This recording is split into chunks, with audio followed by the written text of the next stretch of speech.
they've mapped out your audio cortex. You're cloned with another person or a machine. And so pretty soon the brain will bypass your cerebral cortex and be able to shoot out vocabulary that you have no intention of saying.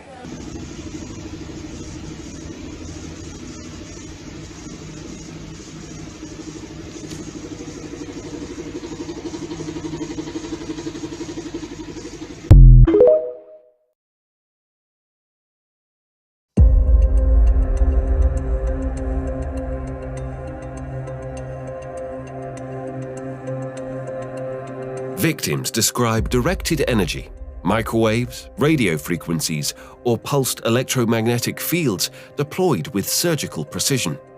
They report searing pain, pin-like attacks all over their body over extended durations, synthetic tinnitus, and voices. Others cite burns, memory loss, even heart palpitations. Often these electromagnetic attacks are reported to react to thoughts. One victim from China managed to make the mainstream news. An unusual type of harassment has reportedly appeared in China, seemingly taken from the pages of a science fiction novel. Some claim the Chinese regime has developed a special kind of technology used to broadcast information directly into a person's mind.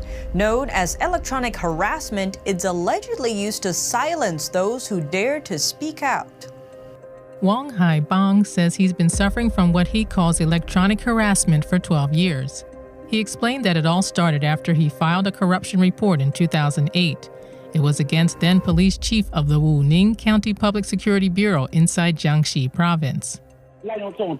They observe my mind with the device and watch my movements. They also use the audio function to send voices to my mind, disturbing me round the clock. Wang says he believes the local police are behind the electronic harassment. He explained that to him it seems that they take shifts talking, insulting, and denouncing him in an effort to spark his anger and make him talk back. According to him, the technology makes it so that only he can hear the noise. He describes it as a never-ending battle in his mind. Wang began in Beijing in 2015. It's taken him 4 years to get confirmation about the technology from China's Ministry of Public Security. The reception staff of the Public Security Ministry said that they indeed have this kind of equipment. It's very expensive. It's available in all police departments at the county level and above. The equipment can monitor your thinking and send voices to your mind and talk to you in your head. The CCP hasn't hidden its intention to weaponize mind control. Regime media mouthpiece Xinhua reprinted an article earlier last year speaking highly of the technology's military and wartime value.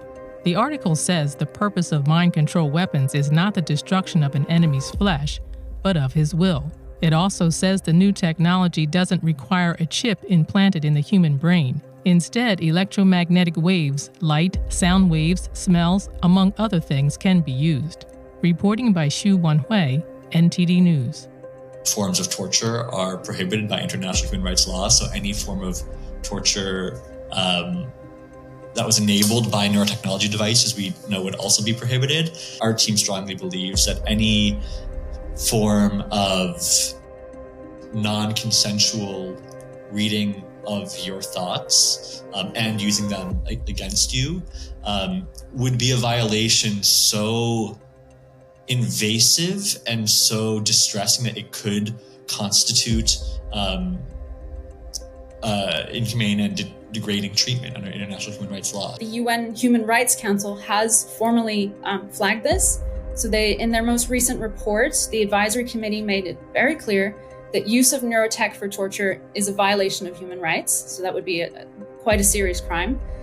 But of course, just because something is prohibited by the UN doesn't mean it's not going to happen. And neurotech is advancing rapidly. Much of it is outside the public eye. And so there is a real risk that some applications are being explored, and it's something that we need to keep a close eye on.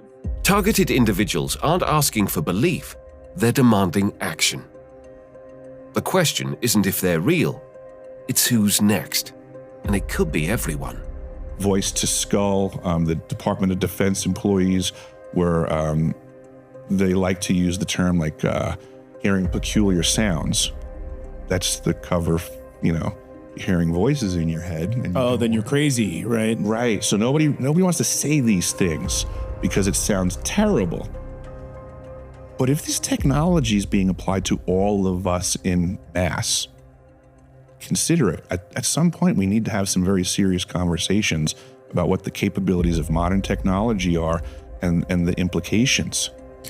Do you think that they're using it en masse? Absolutely. On the American populace or direct to certain cities? Or on the world.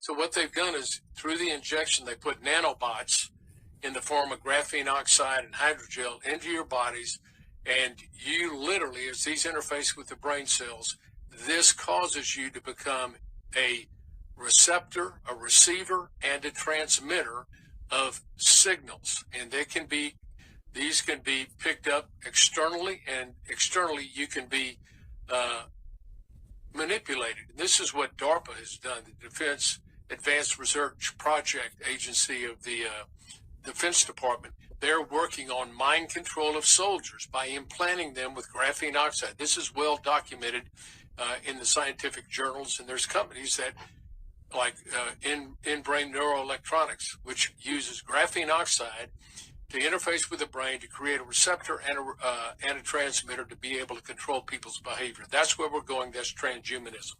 They have now actually created a term. So